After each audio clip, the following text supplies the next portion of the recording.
Bismillahirrahmanirrahim. Assalamualaikum warahmatullahi wabarakatuh. Alhamdulillahi ala ihsani wa syukru lahu ala taufiqihi wa amtinani. Asyhadu an la ilaha illallah wahdahu la syarika lahu ta'ziman li sya'nih. Wa asyhadu anna Muhammadan abduhu wa rasuluhu da'i ila ridwanih. Allahumma salli alaihi wa ala alihi wa ashabihi wa ikhwanih. Hadirin dan hadirat yang dirahmati oleh Subhanahu wa taala, kita lanjutkan bahasan kita tentang tafsir surat An-Naml. Kita masuk pada ayat berikutnya. Setelah Hudhud terlambat dan Nabi Sulaiman mengatakan, ya, kalau dia tidak bisa datangkan uzur, maka saya akan la'adbahannah, saya akan sembelih dia, atau saya akan beri adab yang pedih. Tiba-tiba Hudhud datang, kemudian dia menyampaikan sebab dia terlambat, bahwasanya dia pergi ke negeri Saba, kemudian melihat ada suatu kerajaan, yaitu kerajaan Saba, dipimpin oleh seorang wanita yang dikenal dengan Ratu Bilqis, yang ternyata menyembah matahari bersama kaumnya. Setelah laporan tersebut, maka Nabi Sulaiman berkata dalam ayat 27, qala sananzuru asadaqata am kunta minal kadhibin. Kita lihat, wahai Hudhud, apakah engkau benar ataukah engkau termasuk para pendusta? Apakah engkau termasuk para pendusta? Di sini kata para ulama, dalil bahwasanya Nabi Sulaiman tidak tahu hal gaib. Dia masih ingin cross check lagi, ya. Apakah berita yang dibawa oleh Hudhud ini benar atau tidak? Maka dia ingin cross check lagi.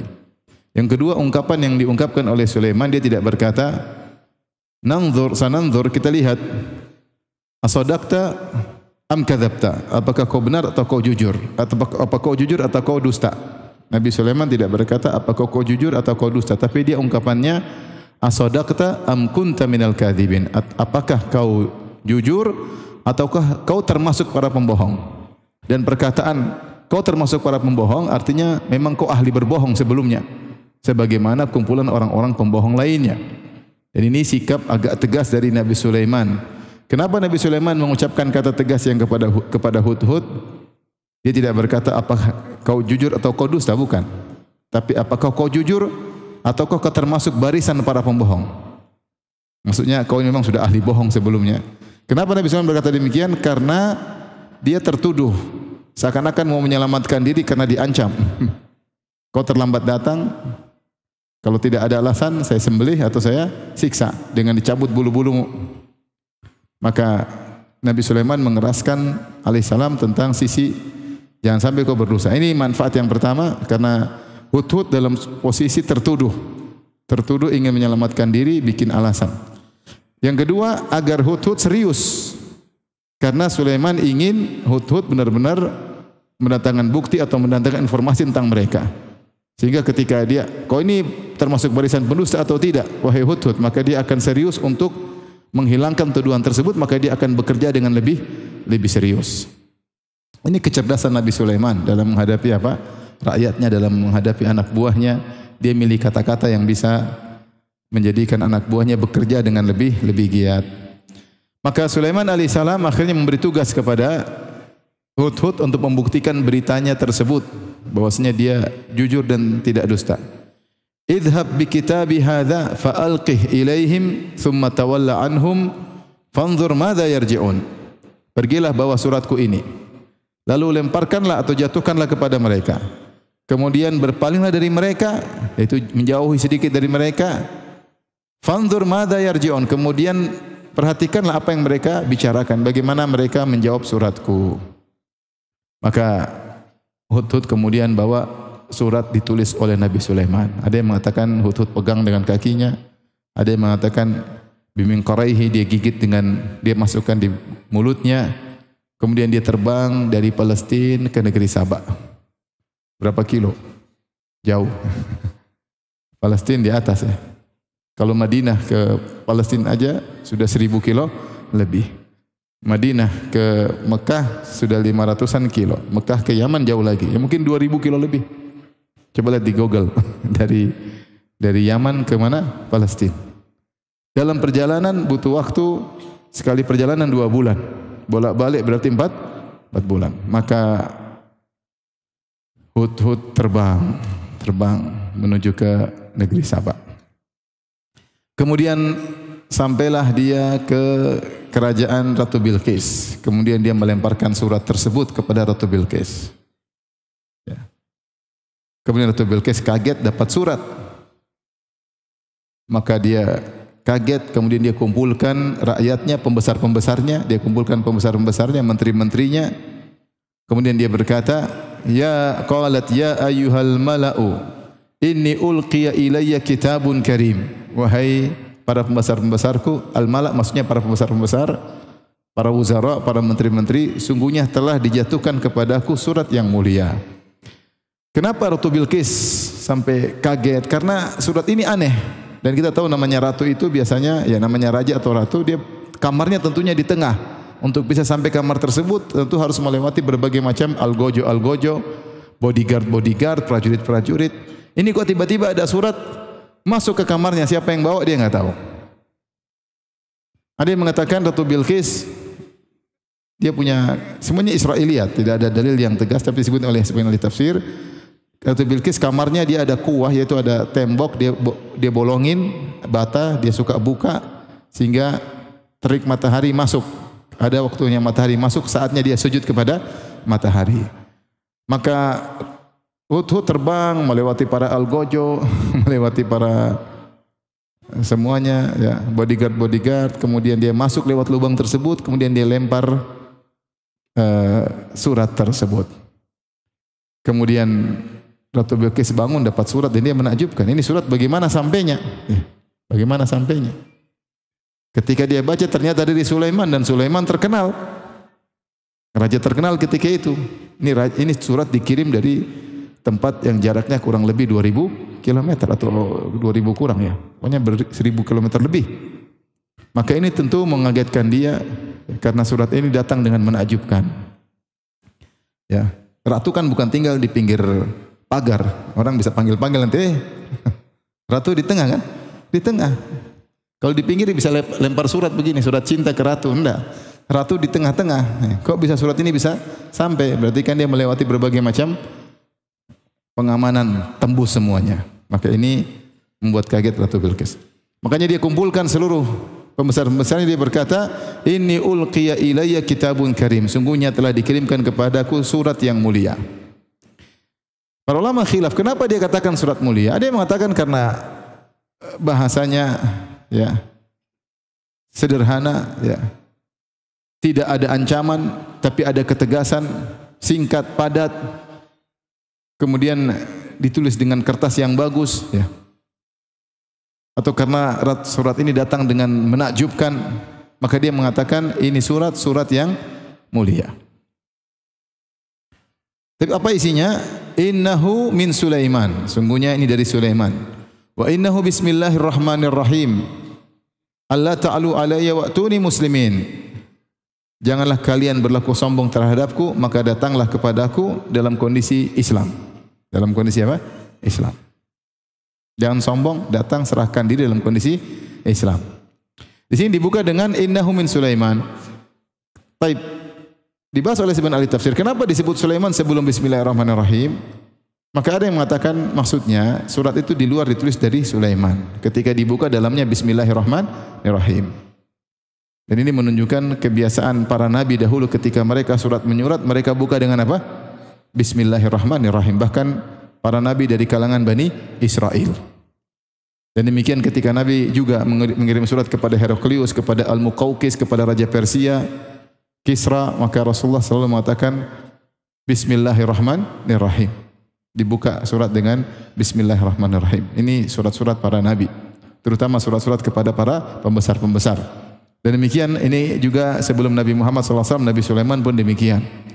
Buka dengan Bismillahirrahmanirrahim. Isinya singkat. Dengan menyebut nama Allah yang Maha Pengasih lagi Maha Penyayang. Allah ta'alu alayya wa'tuni muslimin. Jangan sombong. Datanglah kepadaku menyerahkan diri. Ini berarti ada ancaman, paksaan. Datang menyerahkan diri. Jangan sombong. Ini maksudnya apa ini? Maka ini membuat Ratu Bilqis pun kaget dan dia harus berdiskusi dengan para pembesar-pembesarnya. Baik, akhirnya dia berkata, qalat ya ayyuhal mala'u aftuni fi amri ma kuntu qati'atan amran hatta tashhadun. Wahai para pembesar-pembesarku, berilah jawabanku atau pertimbangan dalam urusanku ini, karena aku tidak akan memutuskan suatu perkara sampai kalian semua hadir dalam majelisku. Ya. Jadi dia mengajak musyawarah dan mengajak diskusi. Dan ini suatu hal yang menunjukkan kecerdasan dari Ratu Bilqis. Ya. Dia tidak diktator, dia padahal bisa untuk memaksa, tetapi dia ingin diskusi dengan pembesar-pembesarnya. Ya, meskipun keputusan pun harus di tangan dia, tapi diskusi baik, menenangkan hati para pembesar-pembesar. Maka apa jawaban para pembesar-pembesarnya? Qalu nahnu ulu quwwatin wa ulu ba'sin syadid wal amru ilaiki fanzuri madza ta'murin. Tenang wahai ratu kami, nahnu ulu quwwah, kami ini kuat, secara fisik kami kuat. Wa ulu ba'sin syadid, secara persenjataan kami pun kuat.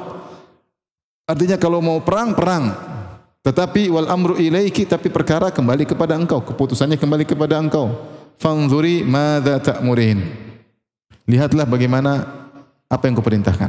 Jadi mereka menunjukkan ketaatan dan siap perang membela negara, membela ratu. Kenapa? Karena mereka memahami surat dari Sulaiman ini ancaman, jangan sombong masuk apa Islam. Ini yang dipahami oleh Ratu Bilqis dan para pembesar-pembesarnya. Yang aneh, salah satu dai liberal, saya bantah dalam tesis saya, disertasi saya, dia menyebutkan di antara bukti bahwasanya pengakuan semua agama benar adalah Nabi Sulaiman mengirim surat kepada Ratu Bilqis dengan menunjukkan kasih sayang. Karena isi surat Nabi Sulaiman, innahu min Sulaiman wa innahu bismillahirrahmanirrahim. Titik. Dari Sulaiman dengan menyebut nama Allah yang Maha Pengasih lagi Maha Penyayang. Ini menunjukkan Nabi Sulaiman sayang kepada mereka karena menggunakan bismillahirrahmanirrahim, dan Nabi Sulaiman mengakui mereka. Saya enggak tahu orang liberal ini waras atau tidak ya. Kenapa dia potong ayat cuma di situ? Kan lanjutin, baca dong lanjutan ayatnya, suratnya isinya apa? Kenapa lebih pintar Ratu Bilqis daripada mereka? Ratu Bilqis dan rakyatnya paham ini ancaman atau bukan? Ancaman, makanya mereka mengatakan kami siap perang. Sementara orang liberal begitu ya. Jadi saya sering sampaikan, di antara manhaj metode orang liberal dalam menafsirkan ayat yaitu memotong-motong ayat. Memotong-motong ayat. Ambil sepenggal kemudian buang sisanya. Seakan-akan mereka berkata, fawailul lil musallin, celaka orang-orang salat. Titik, bahaya kan? Harusnya lanjutan. Alladzina hum an salatihim sahun, itu orang yang lalai dari salatnya baru celaka. Sama ketika mereka berdalil dalam surat Al-Kahfi ya, tentang bahwasanya faman syaa falyu'min wa man syaa falyakfur. Barang siapa yang berkehendak silakan beriman, barang siapa yang berkehendak silakan kufur. Kata dia, terserah, bebas. Kenapa paksa-paksa orang? Baik, lanjutkan ayatnya. Inna a'tadna lidh-dhalimina naran. Sungguhnya kami siapkan neraka bagi orang yang kafir. Baik, lanjutkan ayatnya, jangan dipotong di tengah jalan. Ya. Mereka berdalil juga firman Allah, i'malu ma syi'tum. Beramallah setelah terserah kalian. Padahal itu ayat ancaman, ayat ancaman.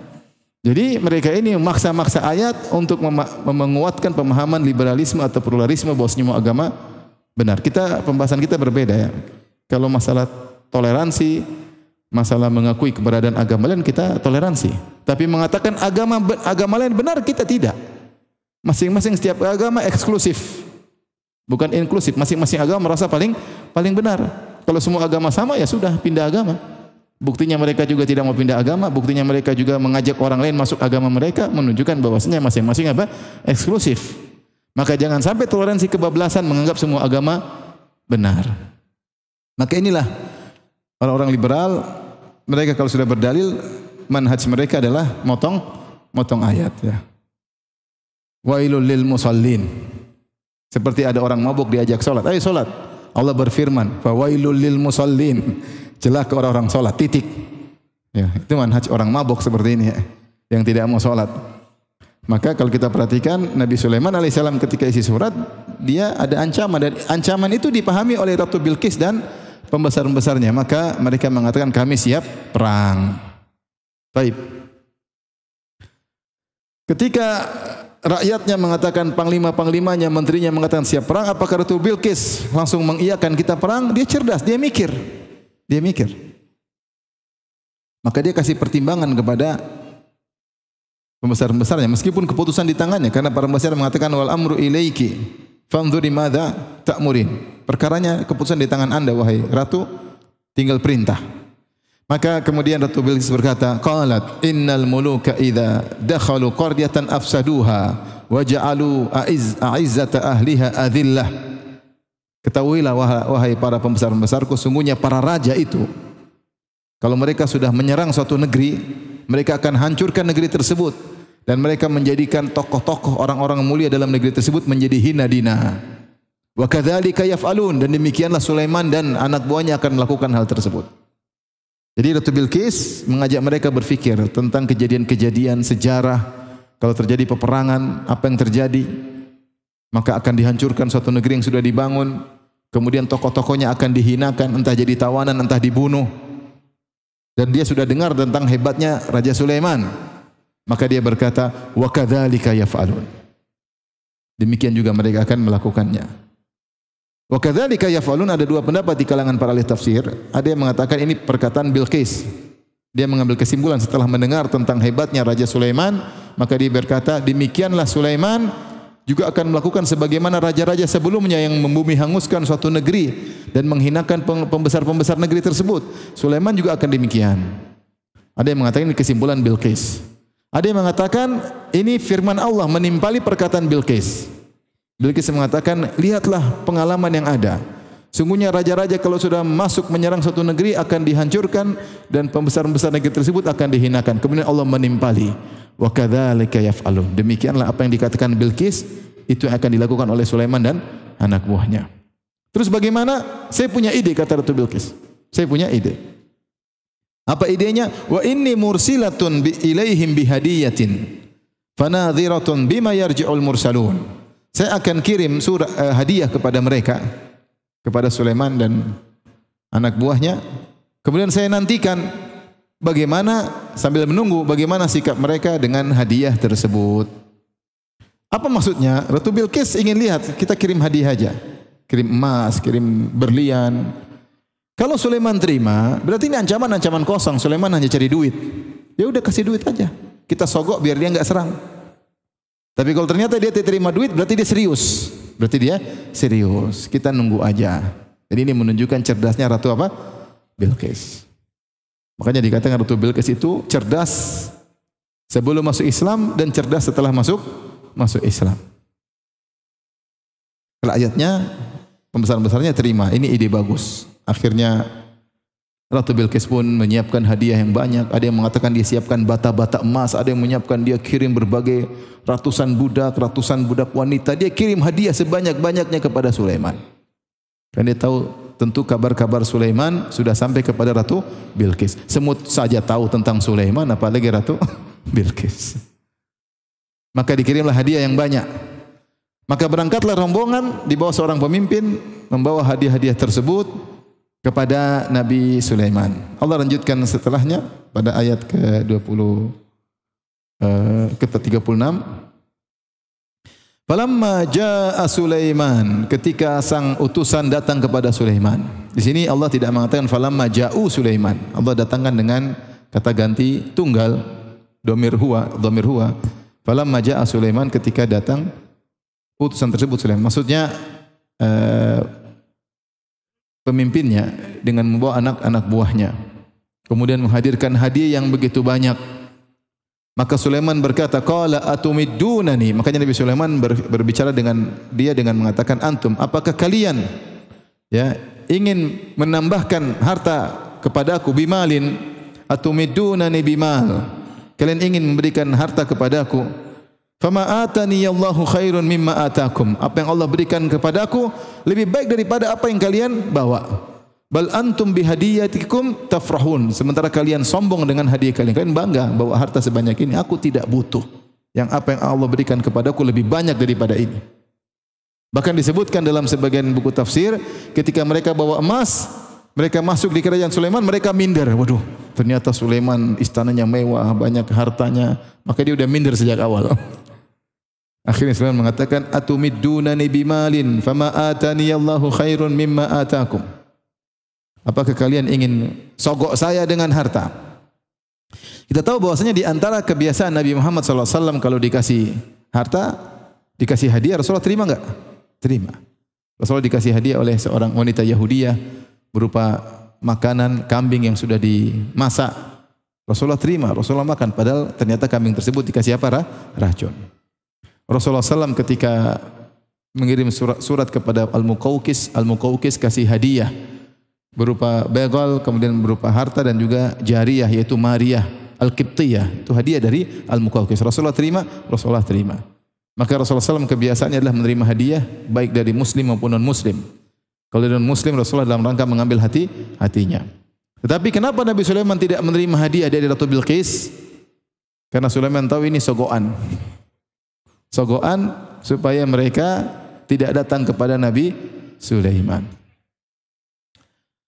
Tapi ini juga dalil bahwasanya para nabi mereka mendapati kebaikan dimanapun mereka dakwahkan. Kita ketahui bahwasanya para nabi Bani Israel diutus untuk Bani Israel. Sementara Ratu Bilqis bukan Bani Israel. Ratu Bilqis orang Arab. Dari Qahtan. Dari Yaman. Tetapi begitu ada kabar kesyirikan, ya Nabi Sulaiman tidak akan diamkan. Sama seperti Nabi Yusuf alaihissalam. Ketika dia dipenjarakan di Mesir. Kemudian ketemu dengan dua orang di penjara. Kemudian minta ditafsirkan mimpinya. Taib, yang dipenjara bersama Nabi Yusuf alaihissalam, Bani Israel atau bukan? Orang Bani Israel atau orang Mesir? Orang Mesir. Kalau bukan orang Kipti, orang Heksos. Suku Kipti atau suku Heksos yang ada di Mesir. Artinya bukan Bani Israel. Ya. Tetapi ketika dua orang ini melakukan kesyirikan, maka Nabi Yusuf pun menegur mereka berdua. Arbabun mutafarriquna khairun amillahul wahidul qahar ma ta'buduna min dunihi illa asma'an sammaitumuha antum wa aba'ukum ma anzalallahu biha min sultan. Inil hukmu illa lillah. Allah sebut dalam surat Yusuf. Maka dia nasihati. Dia bilang, apakah Tuhan-Tuhan berhala-berhala yang kalian sembah itu yang banyak, yang beragam lebih baik ataukah Allah yang Maha Esa dan Maha Kuasa? Tidaklah sembahan-sembahan yang kalian sembah berhala-berhala kecuali sekedar nama-nama kalian dan nenek moyang kalian namakan Tuhan, padahal bukan Tuhan. Sekedar batu dipahat dinamain Tuhan. Jadi sebenarnya Nabi Yusuf tidak diutus kepada mereka, tapi ketika ada kesyirikan dengan Nabi Yusuf, depan Nabi Yusuf meskipun bukan Bani Israel, Nabi Yusuf apa? Dakwahi. Faham? Demikian juga yang bertanya, Ustaz, Nabi Musa kenapa dakwah kepada Fir'aun? Bukankah Fir'aun bukan Bani Israel? Benar, Fir'aun bukan Bani Israel, tapi Nabi Musa datang ke Fir'aun karena Fir'aun memperbudak Bani apa? Israel. Dan Fir'aun juga menyatakan dia sebagai Tuhan, maka Nabi Sulaiman mendakwahi dia. Pada asalnya Nabi Musa pada asalnya tidak kemana-mana. Ya. Makanya Nabi Musa tidak diutus oleh Allah untuk mendakwahi kaum Nabi Khadir, enggak. Makanya ketika Nabi Musa mencari Nabi Khadir, Nabi Musa berjalan sampai ketemu Majma' al-Bahraini, ketemu dengan dua pertemuan lautan, di situ ketemu Nabi Khadir. Kemudian Nabi Musa berkata, "Assalamu alaik" atau "Assalamu alaikum". Maka Nabi Khadir kaget. "Anna bi ardi salam", kok ada di negeriku ada orang ucapkan salam.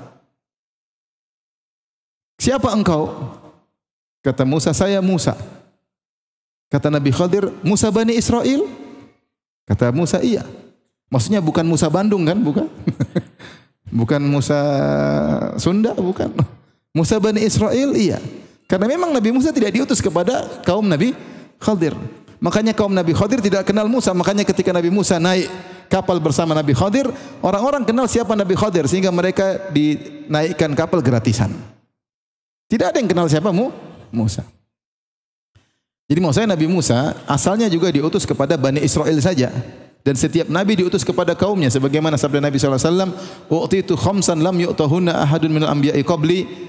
Aku diutus Untuk seluruh umat manusia. Adapun nabi-nabi sebelumku diutus kepada masing-masing kaumnya. Wa bu'itsu ilan nasi kafah. Adapun aku diutus seluruh umat manusia. Tetapi meskipun nabi-nabi tersebut diutus kepada kaumnya masing-masing, namun kalau depan mereka ada kesyirikan, mereka akan mengingkari. Sebagaimana Yusuf mengingkari dua temannya di penjara yang berbuat syirik. Sebagaimana Musa mengingkari siapa? Fir'aun. Tugas Musa selamatkan Bani Israel, bawa lari dari cengkeraman Fir'aun. Seandainya Fir'aun tidak mengejar, dia tidak mati. Cuma dia masalahnya dia kejar. Sebagaimana Nabi Sulaiman mungkin tidak sampai ke Ratu Bilqis, ke daerah Yaman, tapi Hudhud lapor ada orang musyrik, ya sudah, mau diapain, sudah masuk laporan. Maka dia pun kirim surat, suruh masuk Islam. Ini untuk menghilangkan problem sebagian pertanyaan, Ustaz, kan Nabi Musa buat Bani Israel, kenapa ngirim Nabi Musa kepada Fir'aun? Ya karena di depan dia ada kesyirikan, ya dia harus apa? Tegur. Baik. Maka Nabi Sulaiman alaihissalam marah, ya, karena dia tidak terima hadiah ini, karena ini sogokan.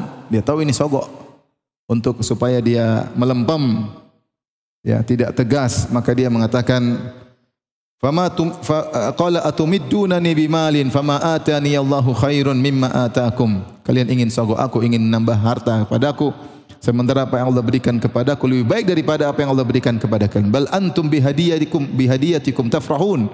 Sementara kalian merasa bangga punya hadiah seperti ini. Ini sedikit, kata Nabi Sulaiman. Bangga, gini aja sudah bangga.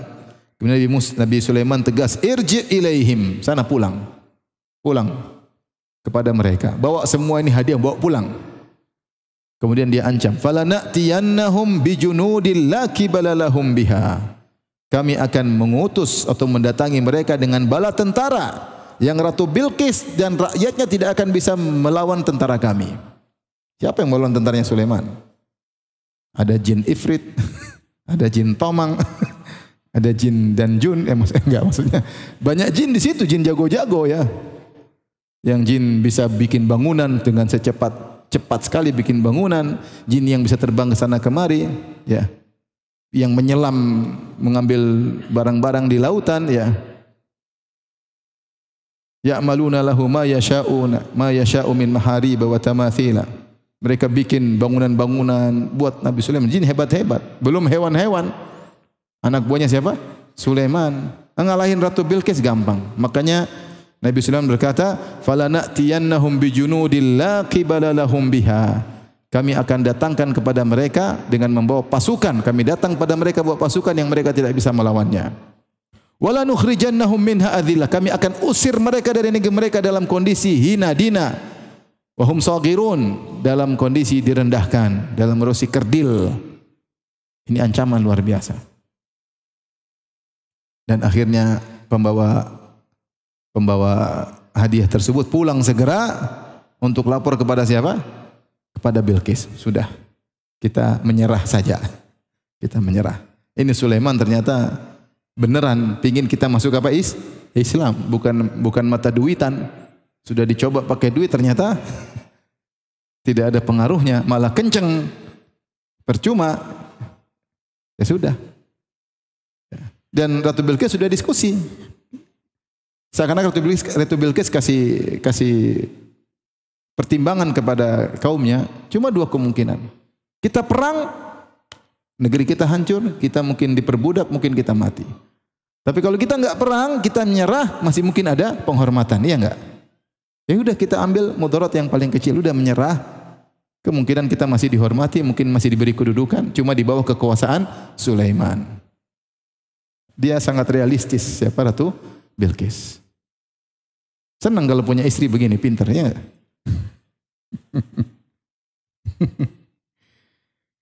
Akhirnya pulanglah. Nabi Sulaiman yakin mereka takut dan mereka akan menyerahkan diri.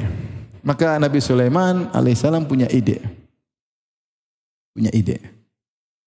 Dia mengatakan, ya ayyuhal mala'u. Qala ya ayyuhal mala'u. Dia kumpulkan anak buahnya.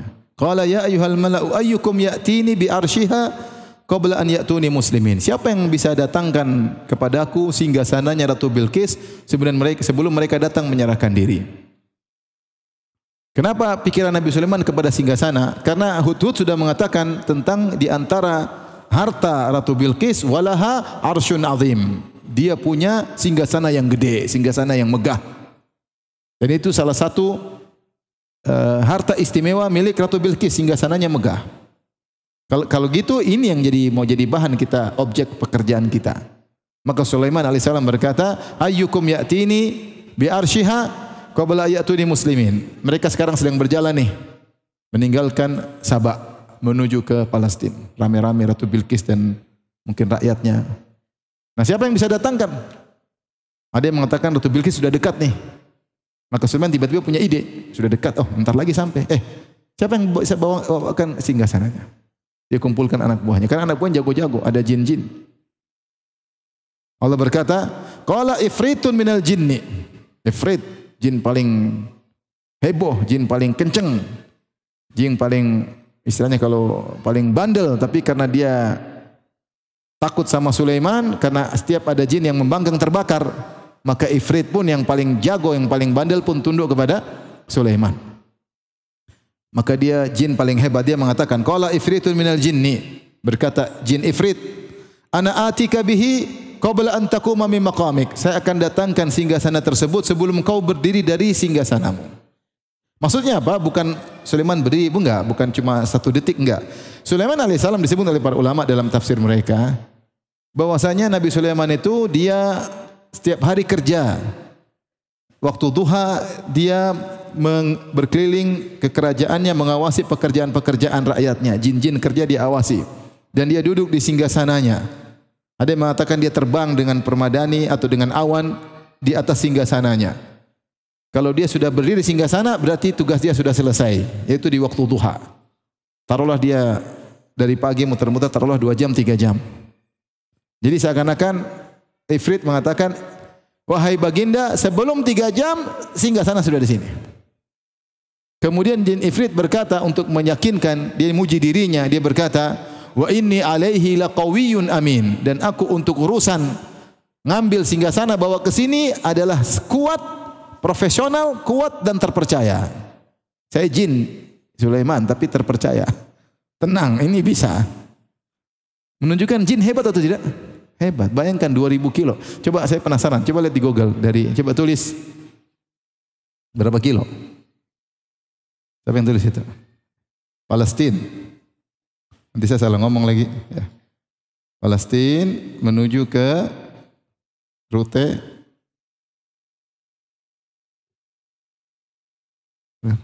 Google-nya macet. Tulis. 2000? 2250. 2200 ya. 2000 kilo benar. 2000 kilo benar.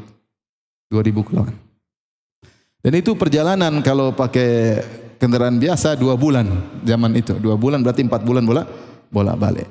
Berarti jin itu sangat cepat terbangnya. Tapi dia juga tetap butuh berjam-jam. Ya mungkin 2000 kilo sejam, 2000 balik sejam. Terus dia kuat, bisa mikul apa? Bisa mikul singgasana Ratu Bilqis. Sampai ada yang mencoba mengilmiahkan, katanya jin Ifrit menggunakan teori Einstein. E sama dengan MC kuadrat. Bagaimana caranya? Caranya itu singgasana dirubah jadi energi. Kemudian ditransfer berupa energi, disusun kembali menjadi massa. Allah alam. Sudah belajar teori Einstein kapan? Tapi intinya jin mampu. Entah dia pikul, entah dia rubah, kebalikan lagi. Wallahu alam bisawab ya. Ya, ini khayalan ya. Tapi intinya dia mengatakan wa inni alaihi laqawiyyun amin. Saya kuat dan terpercaya. Inilah 2 sifat yang paling utama yang hendak dimiliki oleh seorang ketika ingin bekerja, yaitu kuat dan terpercaya. Kuat dan terpercaya. Mampu, yaitu dia ahli dalam bidangnya dan amanah. Jika terkumpul pada seorang 2 sifat ini, ahli dan amanah, maka dia profesional. Kapan seorang dikatakan profesional? Jika terpenuhi pada dirinya 2 sifat ini, ahli yaitu kuat dan amanah. Sebagaimana ketika Nabi Yusuf alaihissalam ditawarkan kedudukan,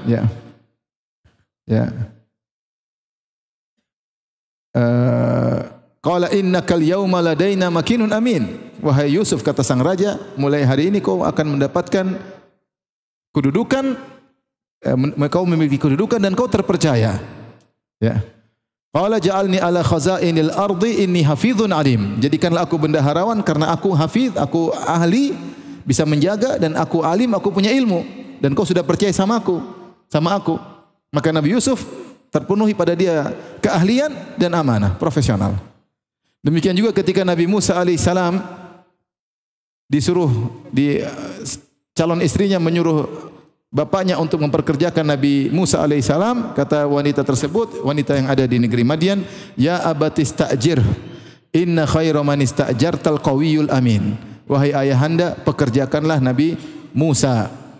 Sungguhnya orang yang terbaik yang kau jadikan pekerja adalah yang kuat dan amanah. Itu Musa profesional.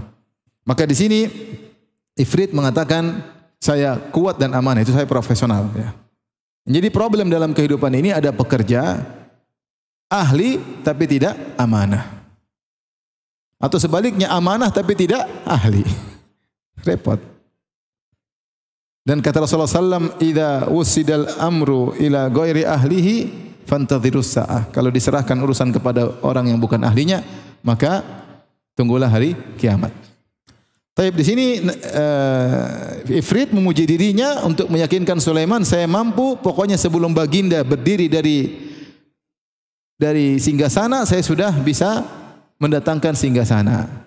Dari singgasananya Ratu Bilqis. Dan ini kata para ulama dalil bahwasanya Nabi Sulaiman disiplin. Sehingga kegiatan dia, kapan dia mandorin atau ngecek kegiatan dan sampai selesai, rakyatnya tahu Nabi Sulaiman jam sekian sampai jam sekian atau waktu sekian dia ngawasi. Makanya Ifrit tahu. Karena Nabi Sulaiman disiplin dalam kegiatannya. Maka sebelum Anda berdiri dari singgasana Anda wahai raja, aku sudah datangkan singgasana Ratu Bilqis. Taib, hebat atau tidak? Hebat. Dan ini dalil bahwasanya jin punya kekuatan. Terbang sana, terbang sini, gerak sana, gerak sini.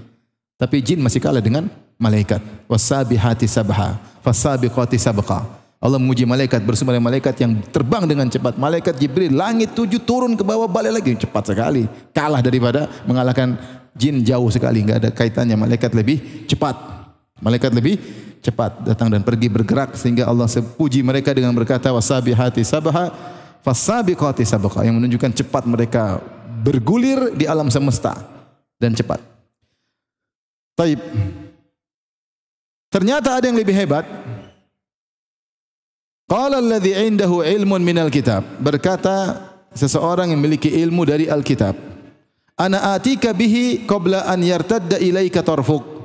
Aku akan hadirkan singgasana Ratu Bilqis sebelum Anda mengedipkan mata. Luar biasa. Ini ngalah-ngalahin apa? Ngalah-ngalahin jin Ifrit. Khilaf di kalangan para ulama, dan ternyata kemudian datanglah singgasana tersebut. Khilaf di kalangan para ulama. Siapakah yang orang ini? Siapakah orang ini? Kalau azan kasih tahu ya. Berapa menit lagi? Hah? 2 menit. Maka khilaf di kalangan para ulama, siapakah orang ini? Ada beberapa pendapat. Ada yang mengatakan orang ini adalah salah satu anak buah Sulaiman, orang saleh yang diberi karamah oleh Allah, namanya Asif bin Fulan. Saya lupa namanya, tapi Asif. Maka dia berdoa kepada Allah ketika itu, ketika Nabi Sulaiman sampai nunggu, maksudnya Nabi Sulaiman kasih tender kepada anak buahnya. Siapa yang bisa, ayo. Tender atau tidak tender? Jifrit, tenang, bos, sebelum berdiri 3 jam lagi sudah sampai. Yang lain, diam semua. Maka orang ini berdoa kepada Allah. Dia menyebut nama Allah. Ada yang mengatakan dia menyebut Ya Hayyu Ya Qayyum. Dia puji Allah. Kemudian dapat ilham. Sekejap bisa. Maka langsung dia ngomong setelah itu. Ana atika bihi qabla an yartadda ilaika tarfuk. Tenang, raja, baginda akan hadir sebelum kau mengedipkan mata. Namanya Asif orang ini. Asif. Ada yang mengatakan yang dimaksud orang ini adalah malaikat Jibril. Tenang, ya. Oke, azan dulu. Kita sholat, nanti kita lanjutkan ya. Masih belum ketemu Ratu Bilqis, sebentar. Bismillahirrahmanirrahim. Alhamdulillah, salatu wassalamu ala Rasulillah wa ala alihi wa ashabihi wa wala. Tadi kita bahas bahwasanya para ulama khilaf tentang siapakah orang atau sosok ini yang bisa mendatangkan singgasana Ratu Bilqis dalam waktu sekejap mata. Sebelum Nabi Sulaiman mengejapkan matanya, ya, kemudian sudah bisa datang singgasana tersebut. Ada yang mengatakan bahwasanya itu adalah seorang wali Allah dari anak buah Nabi Sulaiman, namanya Asif.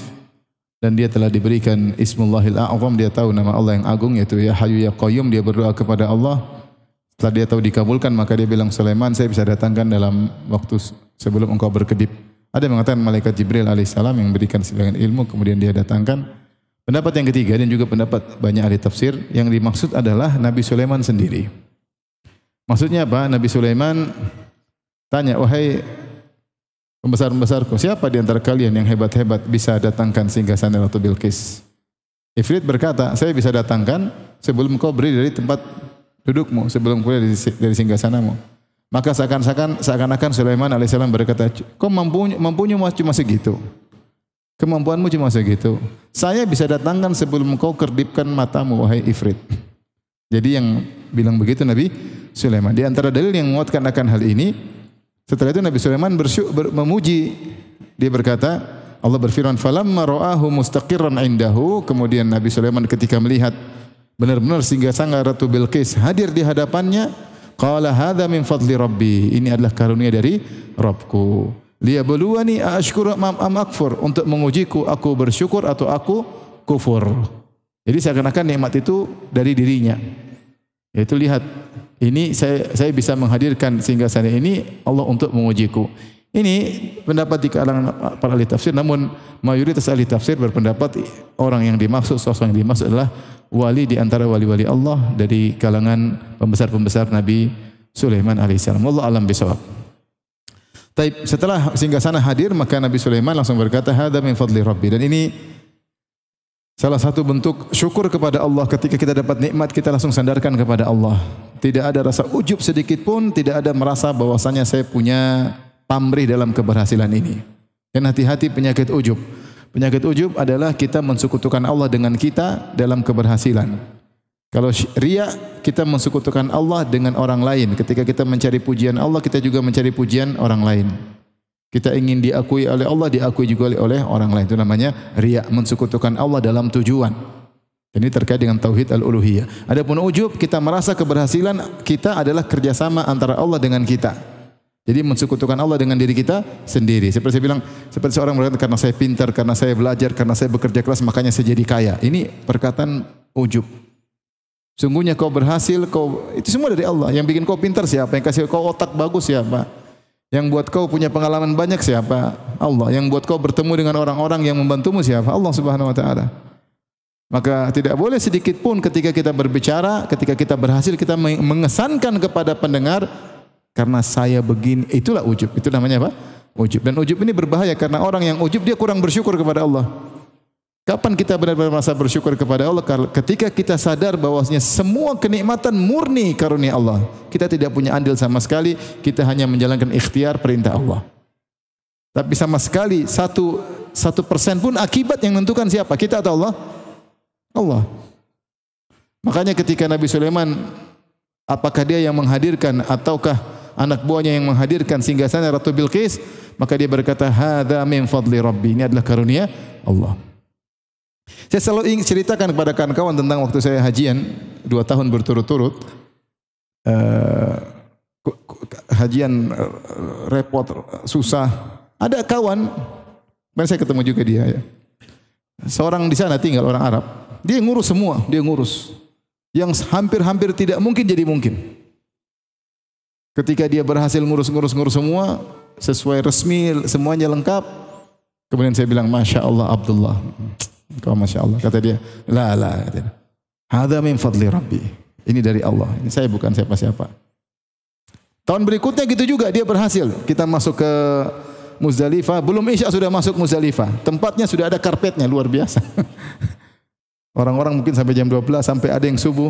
Belum Isya kita sudah tiba di Muzdalifah, sudah karpet. Saya bilang, Masya Allah. Kata dia, la. Hadza min fadli Rabbi. Seandainya sebagian kita, ente Masya Allah, oh iyalah saya penguasa Mekah. Ente baru tahu, ini memang keahlian saya. Ini kalau orang ujub ya. Sebagian kita kan begitu. Baru tahu ya, siapa dulu dong. Dia ini bukan ustadz, ini orang biasa. Tapi sejak kecil dididik di atas apa? Tauhid. Begitu dia berhasil langsung ngomong, hadza min fadli Rabbi. Lastu bi syai', saya bukan siapa-siapa. Hadza min fadli Rabbi. Kita harus terlatih sehingga kita tidak ada ujub sedikit pun. Lihat orang banyak terjebak dalam ujub. Podcast cerita ini, cerita kayaknya dia jagoan. Kapan kita mengesankan pada orang kita ini jago, itulah ujub. Seakan-akan keberhasilan itu adalah kerjasama antara Allah dengan kita. Kita mensekutukan Allah dengan diri sendiri. Tidak boleh. Maka Nabi Sulaiman alaihissalam ketika berhasil hadir singgasana di hadapan dia, langsung dia berkata, "Hadza min fadli Rabbi," di hadapan rakyatnya. Liyabluwani, ini adalah karunia murni dari Allah untukku. Liyabluwani, untuk mengujiku. Aashkuru am akfur, saya bersyukur atau saya kufur. Ini dalil bahwasanya setiap nikmat yang kita diberikan nikmat oleh Allah, Allah ingin melihat. Ya. Kita bersyukur atau kita kufur. Kita gunakan nikmat tersebut untuk semakin beriman kepada Allah, untuk beribadah, atau kita gunakan nikmat tersebut untuk membangkang perintah Allah Subhanahu wa taala. Kemudian kata Nabi Sulaiman, "Wa man syakara fa inna ma yashkuru nafsi." Siapa yang bersyukur untuk dirinya, ini benar. Allah tidak butuh dengan ketaatan kita, Allah tidak butuh dengan sujud kita, apapun yang kita perbuat adalah kembali untuk diri kita sendiri. In ahsantum ahsantum li anfusikum. Kalau kalian berbuat baik untuk diri kalian sendiri, bukan untuk siapa-siapa. Allah tidak butuh. Innakum lan tablughu dhurri fatadurruni wa lan tablughu nafi fatanfa'uni. Kalian tidak bisa beri mudarat kepadaku, kalian tidak bisa beri manfaat kepadaku. Allah tidak butuh manfaat. Allah sudah maha sempurna sebelum manusia ada. Kata Allah dalam hadis qudsi, ya ibadi law anna awwalakum wa akhirakum wa insakum wa jinnakum kanu ala atqa qalbi rajulin wahidin minkum ma zada fi mulki syai'a. Wahai hamba-hambaku, kalau kalian seluruhnya berkumpul dari awal sampai akhir, jin manusia dari Nabi Adam sampai manusia hari kiamat, seluruh jin semuanya berkumpul, kemudian semuanya hatinya seperti hati makhluk terbaik. Semua manusia hatinya seperti Nabi Muhammad, dan semua jin hatinya seperti hatinya Jibril. Semuanya taat, tidak ada yang bermaksiat, tidak menambah kemuliaanku sedikit pun. Allah tidak butuh dengan itu semua. Dan sebaliknya, lau anna awwalakum wa akhirakum wa insakum kanu ala qalbi afjari rajulin wahidin minkum ma naqasa fi mulki syai'a. Seandainya manusia dari Nabi Adam sampai terakhir, sampai manusia terakhir hari kiamat, seluruh jin hatinya seperti Firaun, hatinya seperti iblis, tidak akan mengurangi kemuliaan Allah sama sekali. Karena Allah Maha sempurna sebelum ada makhluk sama sekali. Makanya Nabi Sulaiman mengingatkan, wa may yashkur, siapa yang bersyukur, siapa yang beribadah, yang untung dia sendiri. La in syakartum la azidannakum, kalau kalian bersyukur aku tambah nikmat. Yang beruntung kalian sendiri. Tidak menguntungkan Allah sama sekali. Jadi jangan terbetik dalam benak kita Allah butuh dengan ibadah kita, enggak. In ahsantum ahsantum li anfusikum. Fa may yashkur fa inna ma yashkuru li nafsi, dalam ayat yang lain dalam surat Luqman, fa may yashkur fa inna ma yashkuru li nafsi, siapa yang bersyukur untuk dirinya sendiri. Wa man syakara fa inna ma yashkuru li nafsi, siapa yang bersyukur untuk dirinya sendiri. Wa man kafara, siapa yang kufur, fa inna rabbi ghaniyyun karim. Rabbku, kalian semuanya kufur. Rabbi, Rabbku, ghaniyun, maha kaya, tidak butuh dengan kalian. Karim, maha mulia, tidak butuh dengan ibadah kalian. Kalian kufur, tidak ada urusan. Allah tetap mulia, Allah tetap maha kaya. Baik. Setelah itu Nabi Sulaiman suruh anak buahnya otak-atik singgasana tersebut. Qala nakkiru laha arsyaha. Ubahlah baginya singgasananya, otak-atik. Ada yang mengatakan yang bagian bawah taruh di atas, bagian bawah taruh di bawah. Ada yang mengatakan diwarnai atas, diwarnai bawah. Singgasananya itu cuma di otak-atik sedikit, dirubah-rubah kanan kiri, atas bawah dirubah. Tujuannya apa? Kata Nabi Sulaiman, "Nanzur, kita tengok, atahtadi am takunu minal ladzina la yahtadun." Kita cek Bilqis ini tahu enggak ini singgasananya atau bukan? Tahu enggak singgasananya atau bukan, ya.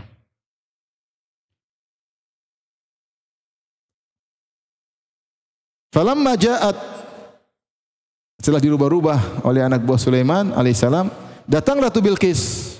Falamma ja'at, datang Ratu Bilqis, dari jarak jauh datang, dari Sabah ke Palestina. Maka Nabi Sulaiman uji dia.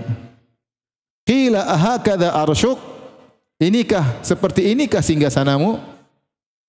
Seperti ini singgasanamu? Subhanallah. Bilqis, lihat ini singgasana saya persis, cuma kok ada bedanya, ada rubah dikit-dikit. Lihat Ratu Bilqis, dia jawab dengan jawaban diplomatis. Dia mengatakan, qalat ka'annahu hu, sepertinya iya. Dia tidak bilang iya, dia bilang tidak. Dia tidak bilang iya, dia juga tidak bilang apa? Tidak, dia bilang sepertinya iya. Jawaban diplomatis. Dia bilang iya, ternyata bukan. Dia bilang bukan, kok iya. Maka dia bilang ka'annahu hu. Ini menunjukkan kecerdasan Ratu Bilqis. Wa utinal ilma min qabliha wa kunna muslimin. Ya. Bilqis pintar, namun kami diberi ilmu yang lebih daripada dia. Wa kunna muslimin, dan kita sudah Islam sebelumnya. Adapun Ratu Bilqis wasaddaha ma kanat ta'budu min dunillah. Adapun dia dihalangi atas apa yang dia sembah selain Allah, itu matahari. Syaitan menghiasi amal perbuatannya. Wa zayyana lahum syaitanu a'malahum fasaddahum 'anis sabil. Mereka dihiasi oleh syaitan sehingga menghalangi mereka dari bertauhid kepada Allah. Innaha kanat min qaumin kafirin. Sungguhnya dia berasal dari kaum kafir. Di antara sebab Ratu Bilqis terhalangi dari beriman kepada Allah, dia tumbuh dalam masyarakat yang kafir sejak dahulu. Dia lahir dalam masyarakat yang sejak dahulu menyembah apa? Matahari, sehingga ilmu tidak sampai kepadanya. Kata Nabi Sulaiman, berbeda dengan kita. Allah telah berikan kita ilmu, kita bersyukur kepada Allah. Mereka-mereka ini hidup dalam kekufuran, keluarga kekufuran, menyembah matahari. Adapun kita, wa kunna muslimin, kita sejak dulu apa? Islam. Ini syukur kepada Allah. Padahal Ratu Bilqis pintar enggak? Pintar enggak dari tadi kita sudah jelasin? Pintar. Makanya ada sebagian salaf mengatakan Bilqis pintar sebelum Islam dan sesudah Islam juga pintar. Tapi kepintarannya tidak menjadikan dia Islam. Kenapa? Ada yang menghalangi, ada yang menghiasi kemaksiatan yang dia lakukan. Makanya sering mengatakan hidayah bukan dengan sekedar kecerdasan. Banyak orang lebih cerdas dari kita, IQ-nya lebih tinggi, ternyata tidak Islam. Ketika sudah bicara agama, IQ-nya enggak jalan. Kuburan dia minta-minta, ya. Padahal dia yang mandikan mayat tersebut, dia yang sholatin, dia yang pakaian kain kafan, dia yang kuburin, habis dikuburin dia bilang, "Mbah tolong saya." Lah gimana? Otaknya di mana? Enggak jalan. Orang cerdas-cerdas nyembah matahari, otaknya di mana? Dia tahu matahari tidak punya kehendak, selalu begitu, ya. Bergerak tidak pernah berubah. Memang Allah sengaja gerakannya tidak bisa berubah supaya lita'lamu adada sinina wal hisab, supaya kalian bisa menghitung. Kalau matahari terkadang telat, terkadang ya namanya kita enggak bisa hitung hari. Tapi Allah bikin dia pakem supaya kalau Tuhan mana mau pakem? Tuhan pasti punya banyak apa? Kehendak, menunjukkan dia musakharah, dia itu diatur. Betapa banyak orang nyembah matahari. Betapa banyak orang cerdas namun nyembah berhala, banyak. Berhala dia pahat-pahat kemudian dia sembah. Sampai ada kawan saya ketemu dia masuk Islam. Dia cerita di antara temannya sebab masuk Islam, temannya lagi nunggu angkot di depan tempat produksi Tuhan. Ada pabrik bikin Tuhan di belakang. Kemudian dia nunggu angkot enggak datang tuh, nunggu bis atau nunggu. Dia balik, ternyata ada tukang bikin patung lagi mahat-mahat, ada Tuhan setengah jadi ditaruh kakinya begini baru. Didudukin Tuhan setengah jadi. Dia bilang ini kurang ngajar, masa Tuhan didudukin. Terus dia mikir. Enggak pantas saya nyembah berhala. Seperti ada seorang sahabat, dia nyembah berhala, kemudian berhalanya diambil, kemudian dibuang. Akhirnya dia lihat suatu hari ada anjing atau serigala kencing ke berhala tersebut. Maka dia kemudian berkata, "Rabbun yabulu alaihi sa'alabani. Wa qad hana man balat alaihi sa'alibu." Apakah ada Tuhan dikencingi sama serigala, sama anjing? Sungguh hina Tuhan yang dikencingi apa? Anjing. Mungkin tidak mau lagi menyembah apa? Berhala. Tapi banyak orang melakukan kesyirikan enggak jalan. Betapa banyak orang bilang Tuhan satu sama dengan tiga, tiga sama dengan apa? Satu. Makanya ini contoh nyata Bilqis cerdas, pintar, tapi tidak dapat hidayah. Kenapa? Dua sebab. Syaitan menghiasi amal dia, menghiasi matahari itu bermanfaat, maka berhak untuk apa? Disembah. Syaitan hiasi sehingga matahari mendatangkan cahaya, membuat tumbuhan hidup dan yang lainnya akhirnya berhak disembah. Yang kedua, innaha kanat min qaumin kafirin. Dia biahnya lingkungannya. Sejak kecil tumbuh dalam lingkungan orang apa? Kafir. Sehingga dia tidak pernah mendengar kebenaran. Tapi kecerdasan ini bermanfaat setelah sampai kebenaran kepadanya. Kemudian Nabi Sulaiman bikin sesuatu yang menakjubkan lagi. Ini menakjubkan yang pertama, singgasananya depan dia. Hal yang menakjubkan kedua, Nabi Sulaiman bikin istana terbuat dari kaca. Dari kaca mumarrat. Mumarrat itu dihalusin, mumallas. Makanya disebut orang tidak punya jenggot disebut amrad. Yaitu dibuat mumarradun, yaitu dibuat licin. Lantainya luas, kaca di bawahnya ada sungai. Sungai. Sampai sekarang belum ada istana seperti itu. Ada enggak? Kalau orang bikin istana kaca pasti ada sambungan-sambungannya, enggak? Ini enggak ada sambungannya. Kaca luas tanpa ada sambungan. Maka dikatakan kepada Ratu Bilqis, silakan masuk ke istanaku. Qila laha udkhulis sarah, silakan masuk ke istana. Dia tidak lihat kaca. Dia lihat ada sungai. Falamma ra'athu, ketika dia melihat sungai, hasibathu lujjatan, dia menyangka di situ ada air kolam besar atau sungai. Wa kasyafat an saqaiha, maka dia pun angkat roknya, maka terlihat kedua betisnya. Ini dalil bahwasanya wanita dahulu juga punya rasa malu. Makanya Ratu Bilqis bukan ratu yang kemudian pakai baju seksi, enggak. Dia pakai apa? Rok. Makanya ketika dia lewat istana tersebut, dia kira ada sungai atau kolam, maka dia angkat apa? Roknya supaya roknya tidak basah, siap untuk melewati sungai tersebut.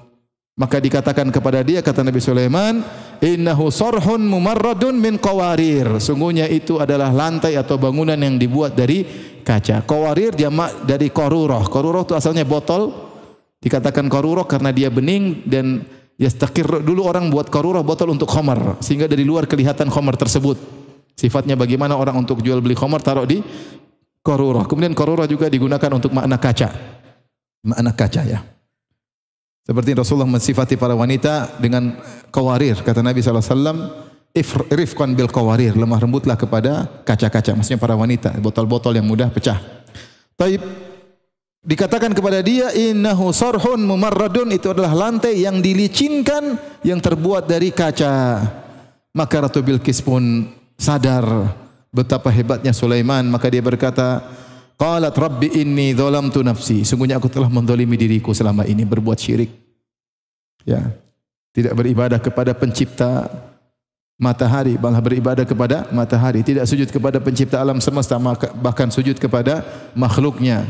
Wa aslamtu ma'a Sulaiman lillahi rabbil alamin, dan aku Islam bersama Sulaiman, tunduk kepada Allah penguasa alam semesta. Ada khilaf di kalangan para ulama, para ahli tafsir tentang kenapa Nabi Sulaiman bikin singgasana, kenapa Nabi Sulaiman bikin istana dari kaca. Dua pendapat. Pendapat pertama, ini juga masyhur di kalangan para ahli tafsir, namun dari Israiliyah tidak ada dalilnya. Mereka mengatakan Sulaiman dengar tentang kecantikan Ratu Bilqis. Itu ratu cantik sekali. Sementara jin tidak pingin Sulaiman nikah sama Ratu Bilqis. Nanti kalau nikah sama Ratu Bilqis punya anak, nanti kayak Sulaiman juga, jin-jin tetap terbelenggu. Sulaiman sudah mati, anaknya belenggu dia juga. Maka mereka berusaha agar Sulaiman tidak nikah sama Ratu Bilqis. Maka jin-jin bikin isu. Kata jin-jin, kayaknya itu Ratu Bilqis, cantik mukanya, tapi betisnya seperti himar. Seperti betis keledai, betis dongki. Ratu Bilqis pintar tapi bahlul. Nah, Sulaiman ingin cek, pintar enggak? Betisnya gimana? Maka untuk mengecek kepintarannya, dia tanya tadi, ini singgasanamu bukan? Kalau bodoh kan, oh iya. Atau bukan. Dia ingin tahu jawabannya Ratu Bilqis. Ratu Bilqis jawabnya dengan diplomatis. Pintar nih orang. Makanya dianjurkan tidak mengapa kalau kita ingin menikah, sudah terlanjur ya sudah, maksudnya yang belum menikah. Kalau menikah tidak apa-apa, kita duduk, kemudian ketemu dengan calon wanita, kemudian kita memandangnya tertarik atau tidak, kemudian kita ngobrol untuk ngetes sejauh mana kecerdasannya nyambung dengan kita enggak. Kalau enggak nyambung kan enggak enak juga ya. Boleh. Kemudian juga kita boleh nilai apa? Fisiknya. Taib. Ini satu poin, ternyata dia pintar. Poin kedua, kita mengecek apa? Betisnya. Kemudian akhirnya Nabi Sulaiman, ayo masuk. Benar, diangkat. Cereng, ternyata betisnya indah. Bukan seperti betis apa? Keledai. Sayang ada bulunya. Ada bulunya, kenapa? Karena Bilqis tidak punya suami sehingga tidak pernah bersihkan bulunya dari kakinya. Yang jelas itu betis ada bulu berarti bukan orang kahuripan.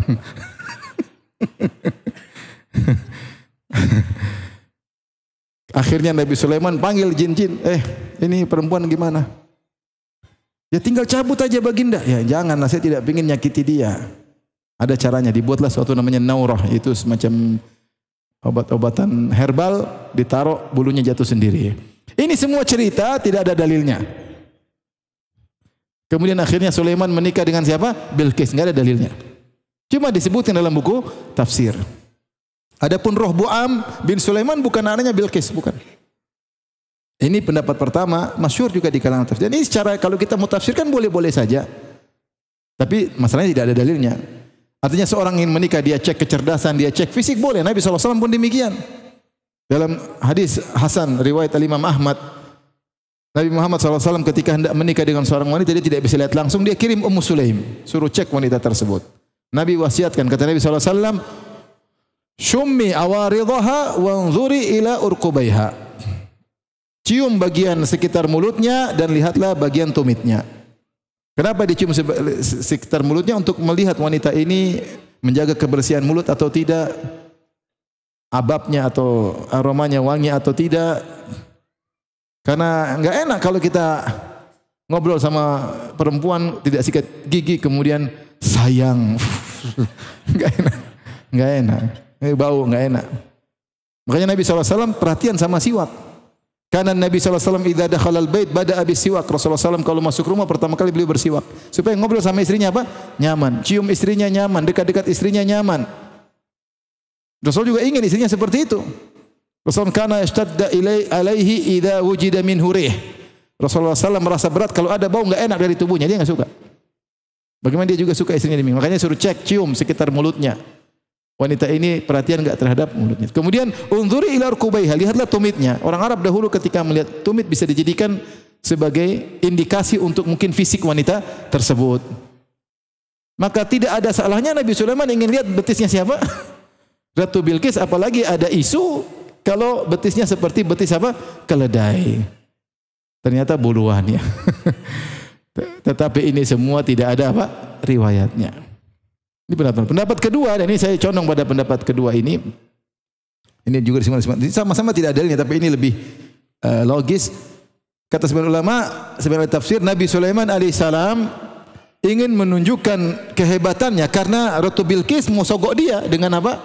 Dengan harta, maka dia ingin tunjukkan kami lebih hebat daripada engkau. Buktinya singgasanamu bisa datang dalam waktu yang sangat singkat. Buktinya kami bisa bikin istana dari kaca tanpa ada sambungan-sambungan sampai kau mengangkat rokmu. Ya.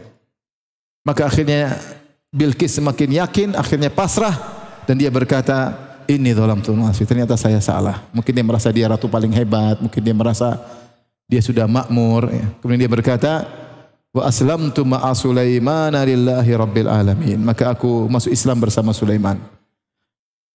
Tunduk kepada Allah penguasa alam semesta. Ini dalil bahwasanya semua nabi menyuruh kepada Islam. Ya. Wala tamutunna illa wa antum muslimun, sebagaimana wasiat nabi-nabi sebelumnya. Nabi Ibrahim, Nabi Yakub berwasiat kepada cucu-cucu mereka, anak mereka, wala tamutunna illa wa antum muslimun. Jangan kalian mati kecuali dalam kondisi Islam. Nabi Musa berkata, ya qaumi in kuntum amantum billahi fa alaihi tawakkalu in kuntum muslimin. Hendaknya kalian bertawakal jika kalian Islam. Ya, jika kalian Islam. Nabi Sulaiman ya menyuruh Bilqis dan rakyatnya, innahu min Sulaiman wa innahu bismillahirrahmanirrahim alla ta'alu alayya wa'tuni muslimin. Datanglah dalam kondisi apa? Islam. Tetapi Islam ada dua, para ulama bahas. Namanya Islam umum, ada namanya Islam khusus. Islam umum maksudnya semua nabi menyuruh kepada Islam, maksudnya kepada tauhid.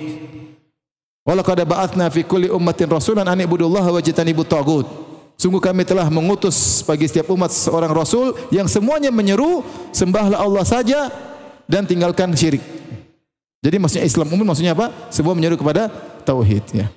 Likullin ja'alna minkum syir'atan wa minhaja. Kenapa? Meskipun semua menyeru kepada tauhid namun syariatnya berbeda-beda.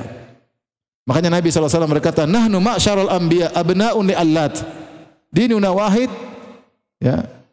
Kami para nabi seperti saudara-saudara sebapak lain ibu. Bapak kami satu, ibu kita berbeda-beda. Maksudnya kami sama-sama menyuruh kepada tauhid sebagaimana penafsiran seluruh syurahul hadis. Seluruh pensyarah hadis ini mengatakan maksudnya kami semua menyuruh kepada tauhid meskipun syariat kami berbeda-beda. Nah, tauhid umum ini agama para nabi seluruhnya agama Islam. Adapun penamaan itu datang belakangan. Kapan datang penamaan Yahudi? Belakangan. Setelah terjadi penyimpangan, kemudian ada kerajaan Yahuda, ya. Kapan ada penamaan Nasrani atau nisbah kepada Nazaret? Itu belakangan. Ketika di zaman Nabi Isa tidak dikenal sebagai nama agama Nasrani. Semuanya adalah agama Islam. Semuanya agama tauhid. Namanya Islam umum. Islam khusus adalah Islam yang dengan syariat Nabi Muhammad SAW. Itu namanya Islam khusus. Jadi semua Nabi menyuruh kepada tauhid. Taib, apakah Nabi Sulaiman nikah sama Ratu Bilqis? Wallahu alam. Tidak ada dalilnya.